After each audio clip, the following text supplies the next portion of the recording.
Stir fry Chinese কিংবা soup জাতীয় খাবারগুলো স্বাদ বৃদ্ধির জন্য অন্যতম একটি উপাদান হচ্ছে স্টক। সেটা বিফ স্টক হতে পারে, ভেজিটেবল স্টক হতে পারে বা চিকেন স্টকও হতে পারে। কিন্তু সুপার শপগুলোতে এই স্টকগুলো কিন্তু হালালভাবে সবসময় পাওয়া যায় না। তাই আমি আজকে আপনাদের জন্য নিয়ে এসেছি কিভাবে আপনারা খুব সহজে এই চিকেন স্টক কিউবটা তৈরি করে নিতে পারবেন বাসায়, আর কিভাবে এটা অনেক দিনের জন্য সংরক্ষণ করতে পারবেন।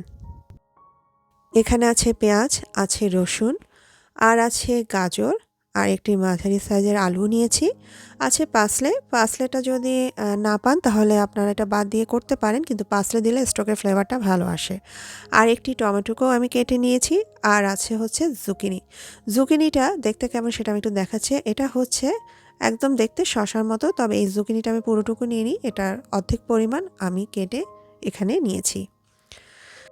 আর আছে 1.5 টেবিল চামচের মতো চিনি, আর একটি মুরগির বুকের যে অংশটা থাকে সেই মুরগির বুকের অংশটুকুকে আমি কিউব করে কেটে নিয়েছি।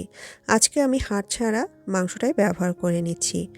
আর আছে কালো গোলমরিচ, আর আছে লবণ।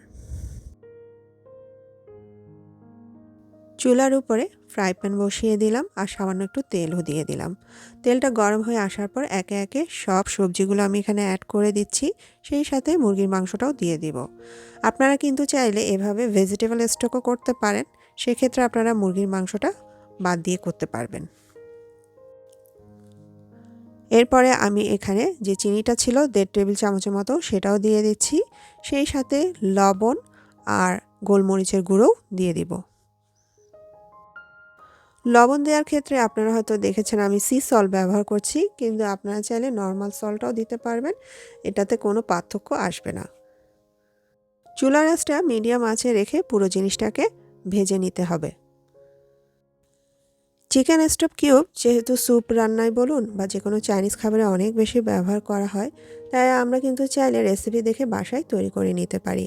আর এগুলো কিন্তু সুপার শপগুলোতে সবসময় হালালভাবে পাওয়াও যায় না। সবজিগুলো ভাজা হয়ে আসার পর এখন আমি চুলা বন্ধ করে দিয়ে পার্সলে অ্যাড করে নিচ্ছি। চুলা বন্ধ করেই তারপর পার্সলেটা অ্যাড করতে হবে, যাতে এর ফ্লেভারটা সম্পূর্ণরূপে পাওয়া যায়। এগুলা হয়ে যাওয়ার পরে এখন আমি চুলা থেকে নামিয়ে নিলাম, তারপর বাতাসে কিছুক্ষণ রেখে দিলাম যাতে ঠান্ডা হয়ে আসে। এবার একটি ব্লেন্ডার জারে আমি অর্ধেক পরিমাণ সবজি আর চিকেনের পিসগুলো নিয়ে নিলাম, সাথে সামান্য একটু পানি দিচ্ছি, মানে ব্লেন্ড করতে আমার যতটুকু লাগে আর কি। এরপরে আমি এগুলাকে ব্লেন্ড করে নিব।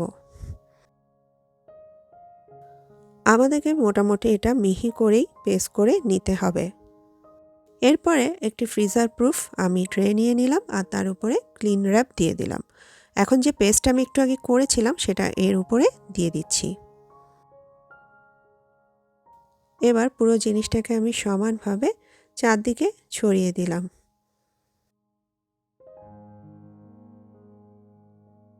এবার চারদিক থেকে ক্লিন র্যাপটা এনে আমি এটাকে ভালো করে মুড়িয়ে নিচ্ছি। এবার এটা ডিপ ফ্রিজে রেখে দিব যতক্ষণ না পর্যন্ত এটা একদম শক্ত হয়ে যাচ্ছে।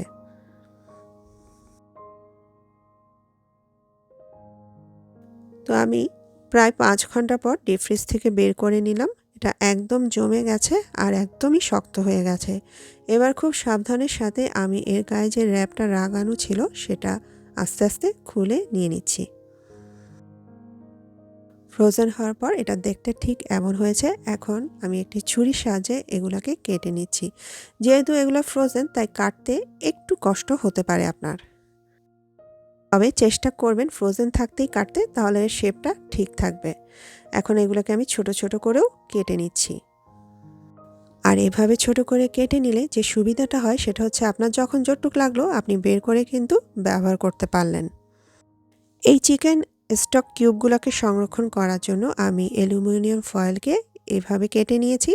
এবার এর মধ্যে একটি চিকেন স্টক কিউব রেখে আমি এটাকে চারদিক থেকে মুড়িয়ে নিচ্ছি। এই যে ঠিক এইভাবে সবগুলো মুড়িয়ে নেওয়ার পর আমি এগুলোকে একটা জিপলক ব্যাগে নিয়ে নিয়েছি, আর জিপলক ব্যাগটা আমি এখন সিল করে দিচ্ছি। আর আমার যখনই লাগবে আমি ফ্রিজ থেকে বের করে ব্যবহার করতে পারবো। স্টির ফ্রাই চাইনিজ কিংবা স্যুপ যে কোনো খাবারে এই চিকেন স্টক কিউবটা ব্যবহার করতে পারেন। বাসায় আমি স্যুপ রান্না করেছিলাম। স্যুপের পরিমাণ অনুযায়ী এখানে আমি 2টো চিকেন স্টক কিউব দিয়ে দিলাম। আর আপনারাও ঠিক এভাবে করে স্যুপ, স্টার ফ্রাই কিংবা চাইনিজ জাতীয় খাবারে এই চিকেন স্টক কিউবটা অনায়াসে ব্যবহার করতে পারবেন। তো এই ছিল আমার আজকের রেসিপি। যদি ভালো লাগে আপনারা কমেন্ট বক্সে লিখে জানাবেন আর বাসায়ও এই রেসিপিটি ট্রাই করবেন। আমি বিদায় নিচ্ছি। ভালো থাকবেন সবাই।